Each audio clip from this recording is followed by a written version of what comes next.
যখন আমি শহরে আসলাম তখন আমার খালার বাড়িতে থাকতে হয়েছিল। আমার খালাতো বোন, যে আমার থেকে বয়সে ছোট, তার সঙ্গে একই ঘরে থাকতাম। প্রতিদিন যখন কাজ থেকে ক্লান্ত হয়ে এসে আমি আমার বিছানায় শুয়ে পড়তাম, আর সে আমার পাশে ঘুমাত।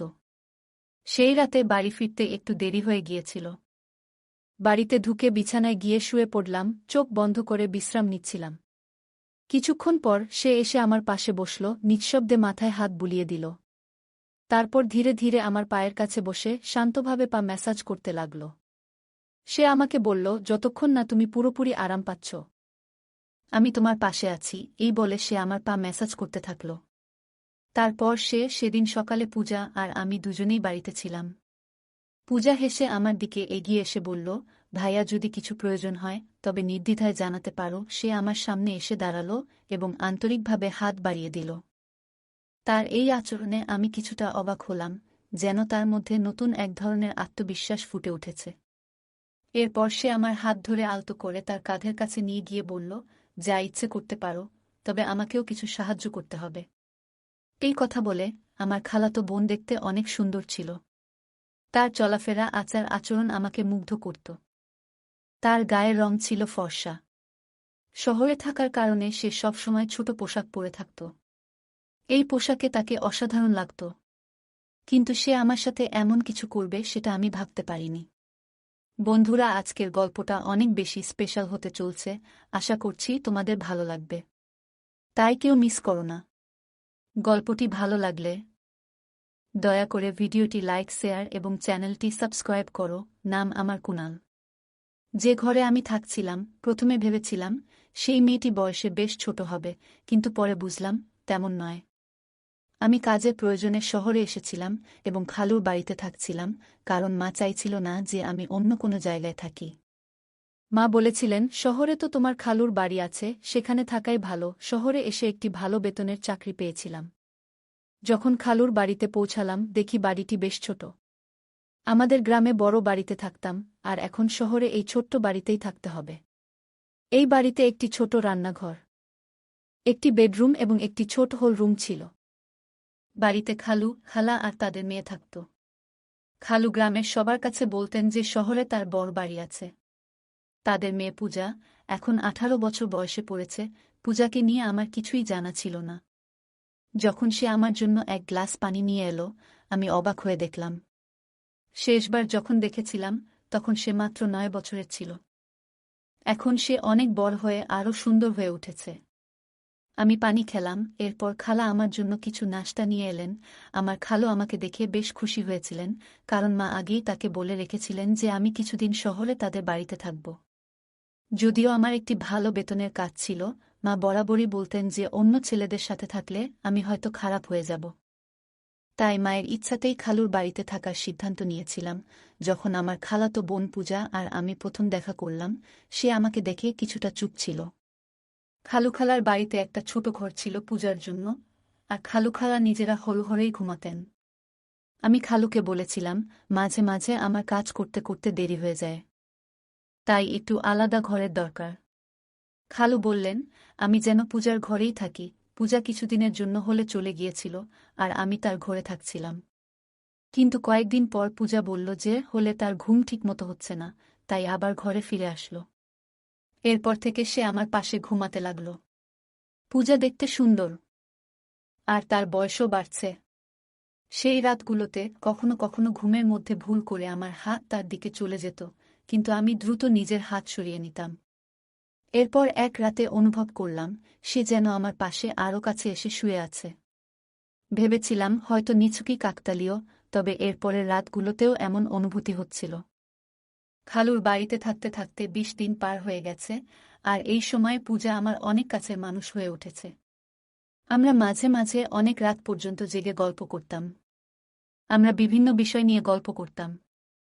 আমার বিষয়ে জানার তার ভীষণ আগ্রহ ছিল, যা আমাকে বারবার ভাবিয়ে তুলছিল।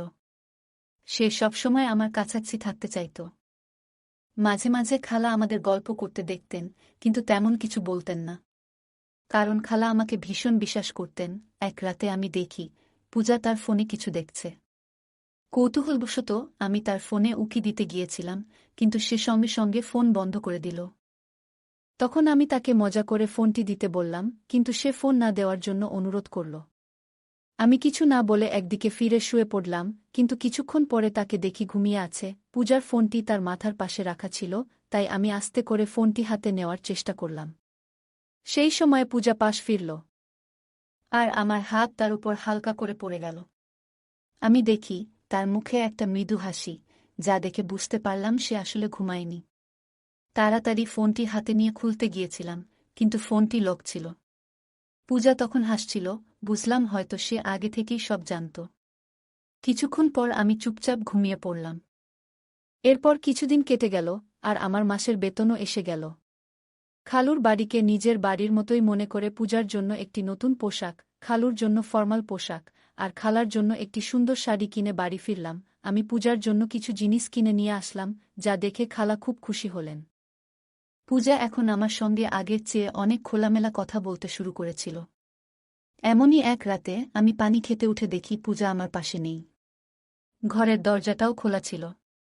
বাইরে গিয়ে দেখি রাত তখন 2টা বাজে। পূজা হলের পর্দা সরিয়ে কিছু দেখার চেষ্টা করছে। কৌতূহলবশত আমি তার পেছনে দাঁড়িয়ে দেখার চেষ্টা করলাম যে সে এত রাতে কি দেখছে। পূজার পাশেই দাঁড়ালাম, আর সামনের দৃশ্য দেখে তাকে আলতো করে পাশ ফিরিয়ে নিয়ে গিয়ে হাত ধরে ঘরে নিয়ে এলাম। আমি বললাম, পূজা, এটা ঠিক নয়। রাতে মা বাবার ব্যক্তিগত সময়ে উকি মারা মোটেই সঠিক নয়। পূজাকে এইভাবে দেখায় আমার একটু বিরক্ত লাগল, আর সে দ্রুত ক্ষমা চেয়ে বলল, ভাইয়া, দয়া করে এই বিষয়টি নিয়ে কাউকে বলো না। আমি আর কখনো এমন কিছু করব না। আমি কিছু বুঝতে পারিনি। আসলেই পূজার ভুলটা হয়তো খুব বেশি ছিল না। খালু খালার মেয়েটা বড় হয়ে উঠেছে, আর তাদের এখন কিছুটা ব্যক্তিগত পরিসর দরকার। পরের দিন আমি খালুকে বললাম, খালু, এখন সময় এসেছে আপনি একটা বড় বাড়ি কেনার কথা ভাবেন। আমি খালুকে বললাম, এখন আমাদের পূজা বড় হচ্ছে, ওর নিজের একটা আলাদা ঘর দরকার, আর আপনাদেরও। বড় বাড়ি হলে সবার জন্য ভালো হবে। খালু বললেন, 3জন মানুষের জন্য বড় বাড়ির দরকার নেই। তুমি এসে চতুর্থ হয়েছ, কিন্তু আমাদের এখনো কোনো অসুবিধা হচ্ছে না। তাহলে বড় বাড়ির প্রয়োজন কেন? খালুর এ উত্তর শুনে আমার মুখটা একটু মলিন হয়ে গেল। ঠিক তখনই আমার ফোন বাজল। ফোনে মা ছিলেন। মা বললেন, আমি তোমাকে একটি মেয়ের ছবি পাঠিয়েছি, দেখো তো তোমার কেমন লাগে। আমি মাকে জানালাম, মেয়েটি দেখতে বেশ ভালো লেগেছে। মা এতে খুশি হয়ে জানালেন, 20 দিনের মধ্যে বিয়ের ব্যবস্থা করবেন। 20 দিন পর আমার বিয়ে হয়ে গেল। কিছুদিনের ছুটি কাটিয়ে আমি আবার কাজের জন্য শহরে ফিরছিলাম, তখন মা বললেন, তোমার স্ত্রীকে সঙ্গে নিয়ে যাও। এরপর আমি আমার বউ তানিয়াকে নিয়ে শহরে চলে এলাম। প্রথমে আমরা খালুর বাড়িতেই উঠলাম। পূজা তখন তার ঘর ছেড়ে বাবা মায়ের সঙ্গে হোলঘরে ঘুমাত। আর আমাদের ঘরটি আমার আর তানিয়ার জন্য ছেড়ে দিল। তানিয়াকে নিয়ে শহরে আসার 3য় দিন পার হচ্ছিল। এরপর হঠাৎ এক রাতে কিছু অপ্রত্যাশিত ঘটনা ঘটল। আমি যখন আমার স্ত্রী তানিয়া পাশে ঘুমাচ্ছিলাম, হঠাৎ দেখি হল থেকে কেউ উকি দিচ্ছে। তাকে দেখে আমি দ্রুত তানিয়া পাশ থেকে উঠে বসলাম। আমাকে উঠতে দেখে সে চুপচাপ সরে গেল। তখন আমি ভাবতে লাগলাম, যদি তানিয়া এই শহরের পরিবেশে মানিয়ে নিতে পারে, তাহলে আগামী মাসেই আমরা আলাদা থাকার জন্য একটি ঘর খুঁজে নেব। কারণ আমি শহরে আসার পর থেকেই আমার খালাতো বোন আমাকে বিশেষ নজরে রেখেছিল। কিন্তু জানি না কেন, কিন্তু 5 দিনের মধ্যেই তানিয়া শহরটিকে অপছন্দ করতে শুরু করল। সে বলল, আমি এখানে বেশিদিন থাকতে পারব না। গ্রামে থাকার অভ্যাস আছে আমার। এখানের পানি, এখানের বাতাস, কিছুই আমার ভালো লাগছে না। হঠাৎ করেই তানিয়ার শরীর খারাপ হতে লাগল। অনেকদিন ধরে শহরের পানিতে আমার কোনো সমস্যা হয়নি, কিন্তু তানিয়ার শারীরিক অবস্থা খারাপ হতে শুরু করল। তাই সে গ্রামে ফিরে যেতে চাইল। আর আমি তার শারীরিক অবস্থার কথা ভেবে তাকে গ্রামে পাঠিয়ে দিলাম। এরপর আমি খালুর বাড়িতে একাই থাকতে শুরু করলাম। তানিয়ার প্রতি আমার যতটা ভালোবাসা থাকার কথা ছিল, ঠিক ততটা যেন অনুভব করছিলাম না। তার ছবি দেখে যেমন ভেবেছিলাম, বাস্তবে তেমনটা ছিল না। বিয়ের সময় তাকে দেখেছিলাম খুবই আকর্ষণীয়, কিন্তু বিয়ের পর মেকআপ ছাড়া দেখলে তাকে কিছুটা আলাদা লাগত। আমার স্বপ্নের মতো ছিল না, তবে সে অনেক ভালো এবং নির্ভরযোগ্য, তাই ওর সঙ্গে জীবন কাটানোর সিদ্ধান্ত নিলাম। তানিয়া গ্রামে চলে যাওয়ায় আমার জন্য পরিস্থিতি একটু স্বাভাবিক হয়ে গেল। আমি শহরে কাজ করছিলাম, আর একা থাকার জন্য আলাদা খরচ করার প্রয়োজন মনে করিনি। মায়ের ইচ্ছাতেই খালুর বাড়িতে থেকে যেতেই মনে হলো ভালো। তানিয়া যাওয়ার পর 3 দিনের ছুটি নিয়ে বিশ্রাম নিলাম, কারণ কাজের চাপে বেশ ক্লান্ত হয়ে পড়েছিলাম। ছুটির দিন সকালে খালু তার কাজে বেরিয়ে গেলেন। আর খালাও প্রতিদিনের মতো তার অফিসে চলে গেলেন। সেদিন সকালে পূজা আর আমি দুজনেই বাড়িতে ছিলাম। নাস্তা করার পর আমি আমার ল্যাপটপ নিতে শোবার ঘরে যাচ্ছিলাম। ঘরের দরজায় কোনো কপাট ছিল না, তাই দরজা সবসময় একটু খোলা থাকত। সেদিন আমি খোলা দরজার ফাঁক দিয়ে দেখলাম পূজা নিজের পোশাক পরিবর্তন করছে। তার উজ্জ্বল গায়ের রং দেখে কিছুক্ষণের জন্য আমার দৃষ্টি আটকে গেল। তখন ভাবলাম, কোথায় আমার শ্যামলা তানিয়া বউ আর কোথায় এই পূজা? দুজনের মধ্যে যেন একেবারেই মিল নেই। এতদিন পূজা আমার আশেপাশেই ছিল, কিন্তু কখনো তাকে এভাবে দেখিনি। তার উজ্জ্বল গায়ের রং দেখে এক মুহূর্তের জন্য মনে হল ভাগ্য যেন আমার সঙ্গে একটু খেলা করছে। তারপর তার কালো লম্বা চুলের দিকে তাকালাম, যা আমার মনে এক অদ্ভুত সাড়া জাগিয়ে তুলল। কিছুক্ষণ পর আমি যখন ঘর থেকে বের হলাম, তখনও তাকে দেখছিলাম, আর মনে হচ্ছিল সে সত্যিই অসাধারণ সুন্দর। খালা সাধারণ মধ্যবিত্ত হলেও পূজার সৌন্দর্য যেন তাকে আরও আকর্ষণীয় করে তুলেছিল। সেদিন রাতে পূজা আমার ঘরে এসে বলল, ভাবি তো গ্রামে চলে গেছেন, এখন আমি আবার আমার ঘরে শান্তিতে শুতে পারব। সে আর হোল ঘরে শুতে চায়নি, তাই আমি তাকে আগের মতো আমার ঘরেই শোয়ার অনুমতি দিলাম। সেই রাতে ঘরে অন্ধকার ছিল, আর কিছুক্ষণ পর আমি শুনলাম কারো পায়ের শব্দ। ঘরের আলো জ্বালিয়ে দেখি পূজা তার আলমারির পোশাকের কাছে দাঁড়িয়ে আছে। আমি তার কাছে গেলাম, কোনো কথা না বলে আমার শার্ট খুলে রেখে দিলাম, তারপর আলো নিভিয়ে শুয়ে পড়লাম। মনে হলো পূজাও হয়তো পোশাক বদলানোর জন্য দাঁড়িয়েছিল, তাই আলো নিভিয়ে দিয়েছিলাম। কিছুক্ষণ পর আবার একবার আলো জ্বালালাম, তখন দেখলাম পূজা ছোট পোশাকে দাঁড়িয়ে আছে। তাকে এভাবে দেখে আমি একটু লজ্জা পেলাম। তারপর আবার আলো বন্ধ করে ঘুমিয়ে পড়লাম। সে সবসময় ছোট পোশাক পরত, যা তাকে অসাধারণ লাগত। পরের দিনও আমার ছুটি ছিল, কারণ আমার পুরো 3 দিনের ছুটি ছিল। তখন আমার এক বন্ধু প্রস্তাব দিল, চলো আজ কোথাও ঘুরতে যাই।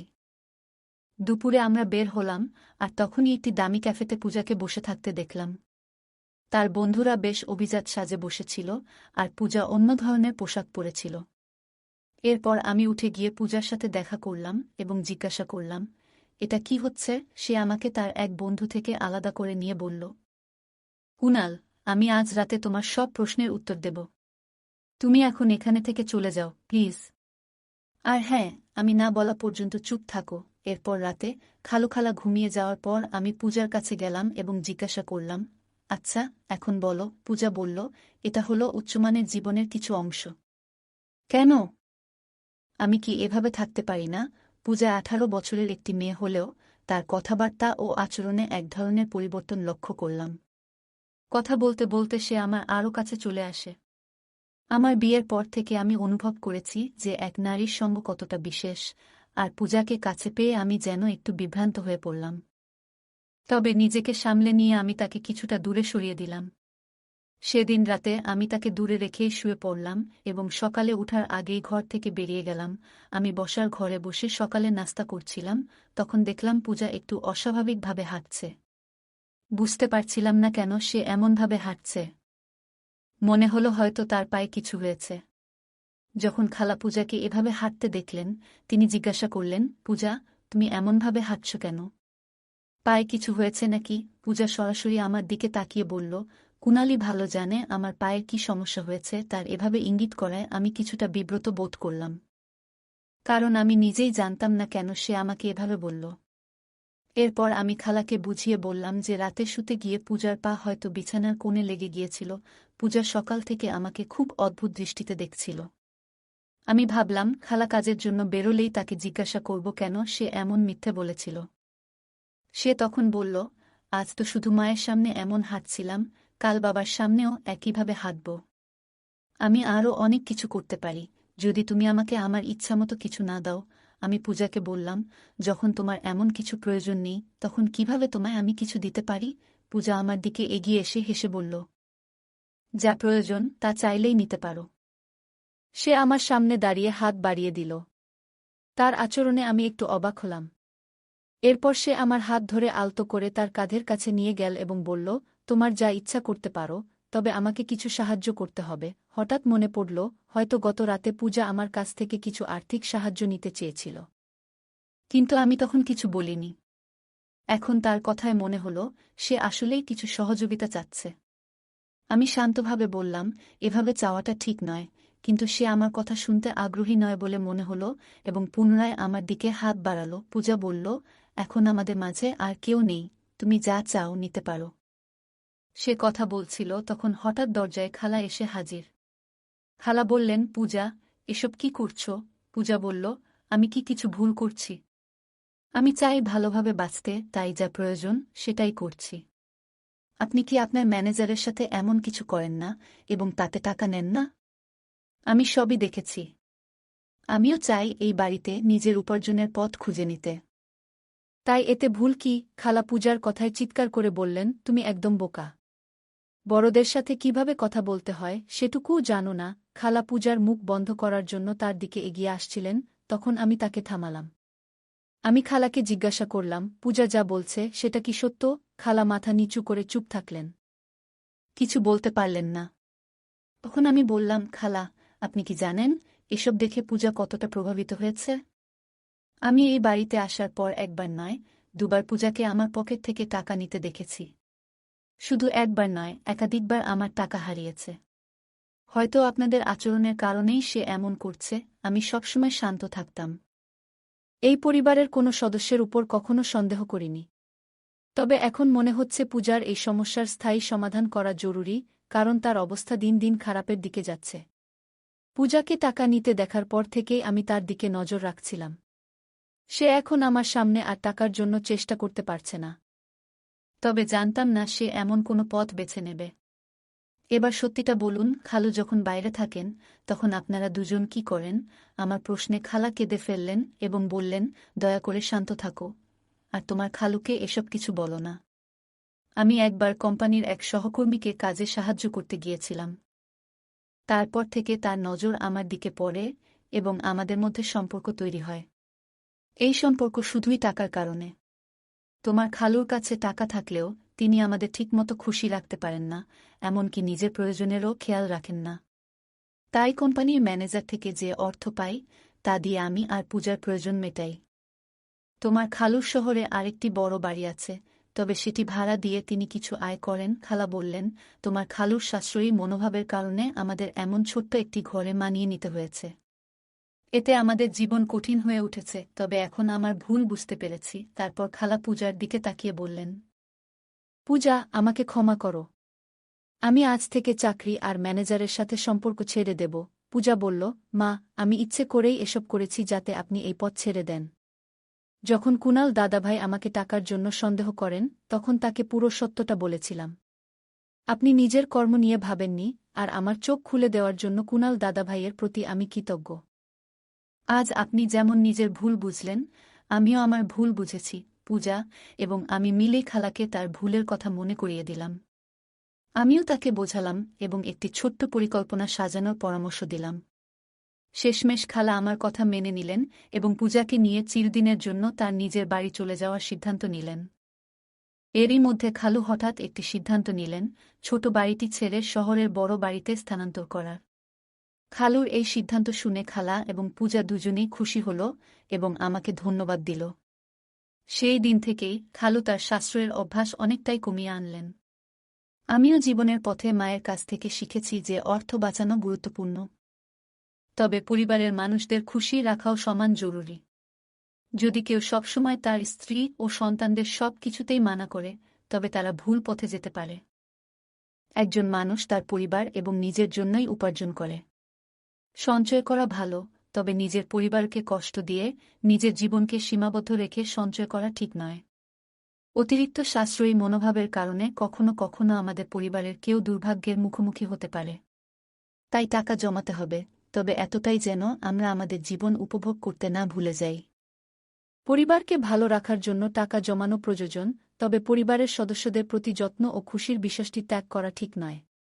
যদি পরিবারের সঙ্গে যুক্ত কেউ অতিরিক্ত সাশ্রয়ী হয়, তবে এর নেতিবাচক প্রভাব হতে পারে। অর্থ জমানোর সাথে সাথে পরিবারের সদস্যদের চাহিদা এবং মানসিক অবস্থার প্রতিও যত্ন নেওয়া জরুরি। পারিবারিক সমস্যাগুলি সময়মতো আলোচনা করে সমাধান করা প্রয়োজন। যদি খালা এবং পূজার মধ্যে কথোপকথন না হতো, তাহলে সমস্যাগুলি আরও জটিল হয়ে উঠত। একে অপরের কথা শোনা, ভুল বোঝাবুঝি দূর করা এবং সমস্যা নিয়ে খোলামেলা আলোচনা করা অনেক ক্ষেত্রে সমাধানের পথ খোলে। একজন মানুষ তার পরিবারের জন্যই পরিশ্রম করেন, তাই তাদের সুখ ও সন্তুষ্টি নিশ্চিত করাও তার দায়িত্ব। পরিবারের চাহিদা পূরণে সচেতন না হলে সদস্যদের মাঝে অসন্তোষ জন্মাতে পারে এবং তারা ভুল পথে যেতে পারে। গল্পের শেষে খালা ও খালু তাদের ভুল বুঝতে পেরে পরিবর্তনের সিদ্ধান্ত নেন।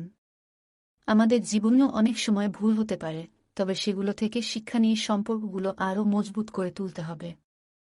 গল্পটি আমাদের শেখায়, সমস্যাগ্রস্ত কাউকে সহানুভূতির সাথে বোঝানো এবং সঠিক পথে নিয়ে আসা একজন ভালো মানুষের বৈশিষ্ট্য। বন্ধুরা, যদি এই গল্পটি ভালো লেগে থাকে, তাহলে দয়া করে ভিডিওটি লাইক করুন এবং আমাদের চ্যানেলটি সাবস্ক্রাইব করুন। পাশে থাকা বেল আইকনটি প্রেস করুন, যাতে করে আমরা যখনই নতুন ভিডিও আপলোড করি, তার নোটিফিকেশন সবার আগে আপনার কাছে পৌঁছে যায়। ধন্যবাদ, দেখা হবে আমাদের পরবর্তী ভিডিওতে।